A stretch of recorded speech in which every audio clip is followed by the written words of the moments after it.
में इस अग्नि परीक्षा को पार करके अरविंद केजरीवाल जी को उनकी मुख्यमंत्री की कुर्सी पर बिठाया जाए। एक अंतिम सवाल, कई राज्यों में ऐसा दिखा कि जो नए सीएम बने चुनाव के बाद जो परिणाम है उसके बाद परिस्थितियां काफी बदली हुई दिखी। आपको लगता है कि ऐसी कोई आशंका? देखिए, ये तो अरविंद केजरीवाल का अपनी जनता के ऊपर भरोसा है। अरविंद केजरीवाल रिस्क लेने के लिए जाने जाते हैं। अरविंद केजरीवाल वो आदमी है जिन्होंने इनकम टैक्स की नौकरी छोड़ के 10 साल तक झुग्गी झोपड़ियों के अंदर काम किया। उन्हें नहीं मालूम था कि आम आदमी पार्टी बनेगी, वो कल को मुख्यमंत्री बनेंगे, मगर उन्होंने किया। अरविंद केजरीवाल रिस्क लेते हैं। अरविंद केजरीवाल जनता के ऊपर फैसले छोड़ते हैं। जनता जो सोचेगी वो अरविंद केजरीवाल के लिए करेगी।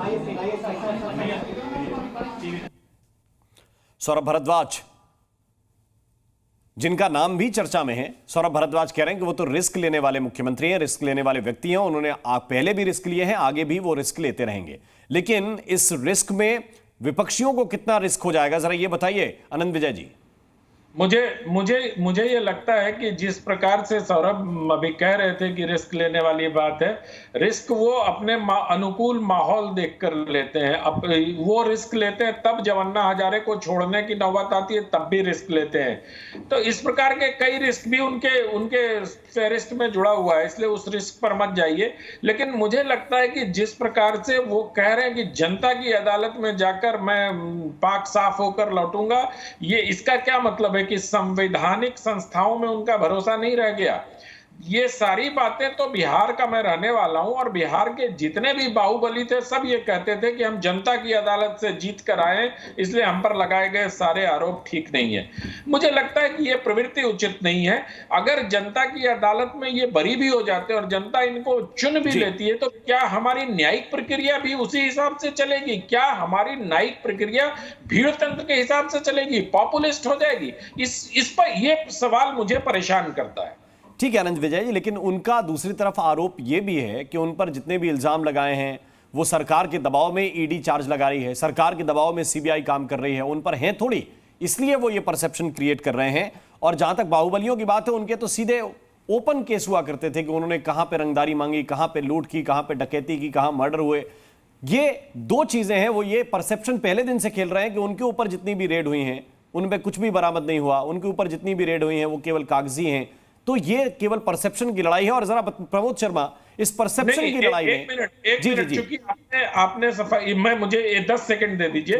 मैं सिर्फ ये कह रहा हूं कि अगर इन पर गलत भी आरोप लगे हैं तो अदालत को फैसला करने दीजिए ना। सर्वोच्च न्यायालय ने कुछ देखकर ही आपको जमानत की शर्तों के साथ जमानत दी है ना। लेकिन अनंत विजय जी, मुझे वो ये कह रहे हैं कि ये केस तो 10-15 साल चलेगा, तब तक तो व्यक्ति की राजनीति और उम्र खत्म हो जाती है। 10-15 साल चलना अलग बात है। 10-15 साल चलने तक कोई ये थोड़ी कर रहा है कि आप जेल इस्तीफा मत दो जी। सुप्रीम कोर्ट में आप जाकर अपने इस्तीफा की शर्तों को पुनर्वीक्षण की याचिका तो लगा ही सकते हो ना।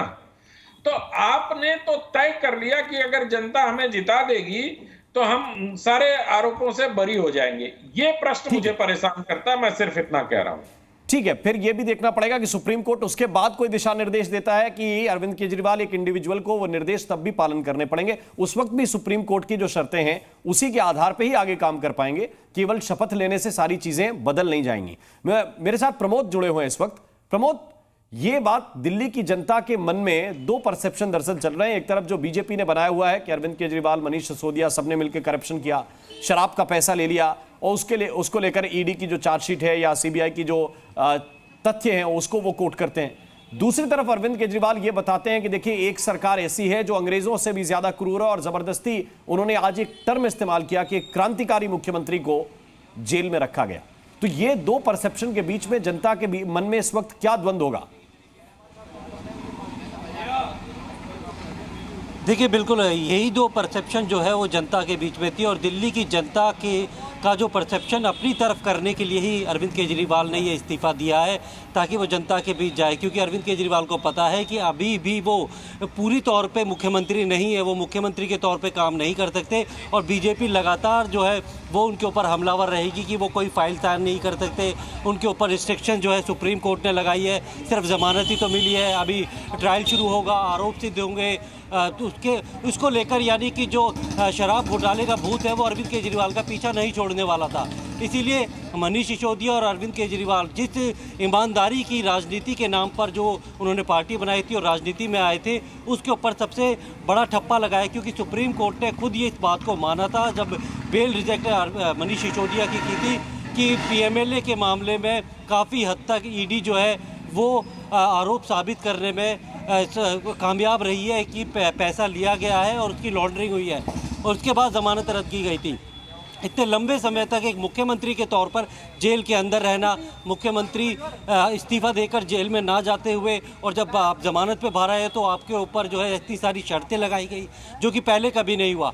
अब उन्होंने इस्तीफा दिया है ताकि जो माहौल है उसे अपने पक्ष में कर सके और जनता के बीच जा सके, उन्हें बता सके कि जो ईडी या सीबीआई है वो सरकार के कहने पे काम कर रही थी, और अब जो है वो जमानत को अपने आप को बरी के तौर पे दिखाएंगे।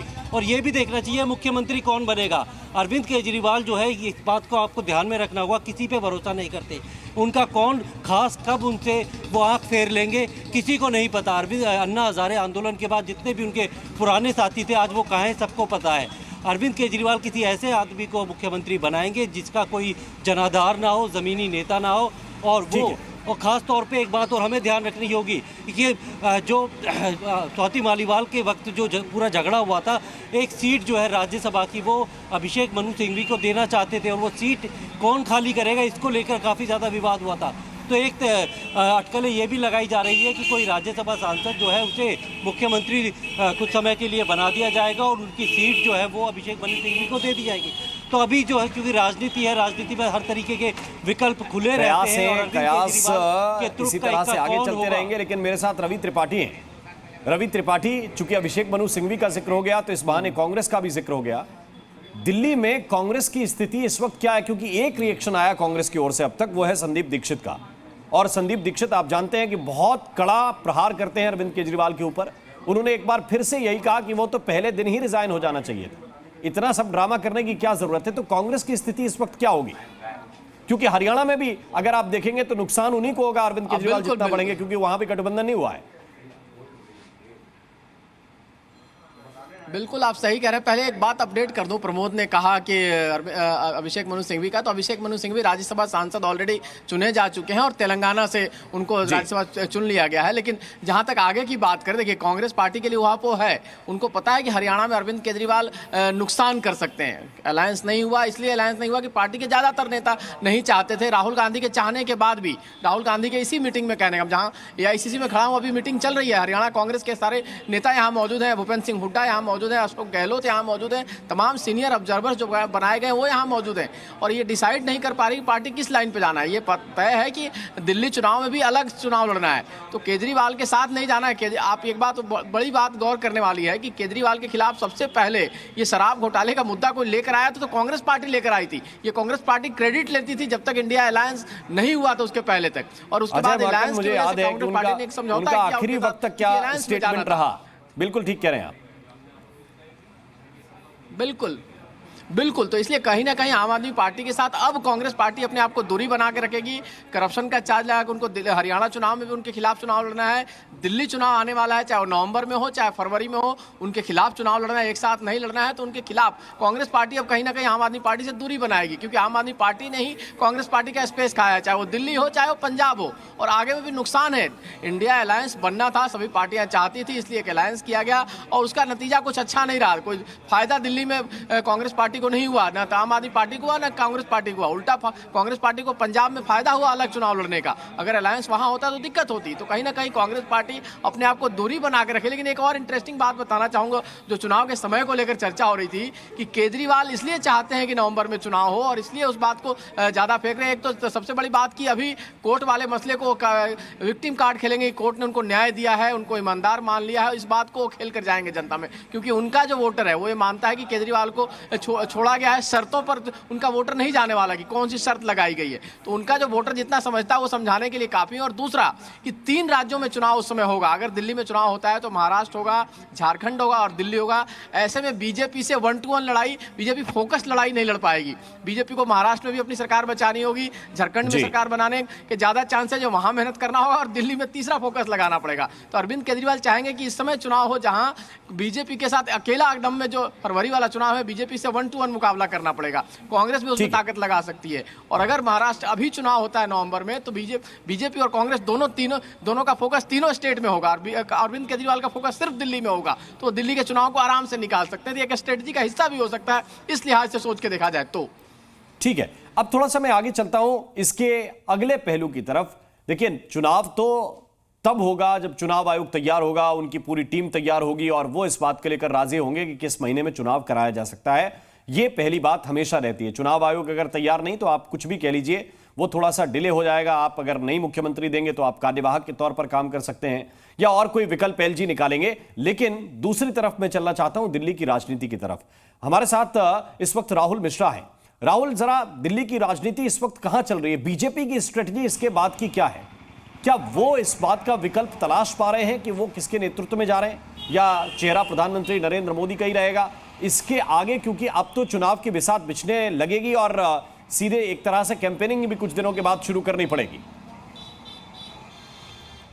और देखिए, क्योंकि अब चुनाव में काफ़ी कम समय है। हम नवंबर की ना बात करें, हम यदि फरवरी की बात करें तो ये जो समय है, ये कहा जाए कि अब ये चुनावी तैयारियों का समय होता है और इस समय सभी पार्टियां जो हैं अपनी तरफ से पूरा दमखम लगा देती हैं। जितने उनके तर्कस में तीर रहता है उसको भेदने की कोशिश करते हैं। चाहे विपक्ष हो, सत्तारूढ़ पार्टी को घेरने की कोशिश करता है और सत्तारूढ़ पार्टी विपक्ष को घेरने की कोशिश करती है। बीजेपी की यदि बात किया जाए तो बीजेपी कलेक्टिव होकर के जाना चाहेगी। यहाँ पर जो अंदर खाने से खबर है कि कलेक्टिव होकर के एक साथ जाना चाहेगी, बिना किसी फेस के जाना चाहेगी, क्योंकि यदि फेस ठीक है। जी न्यूज़।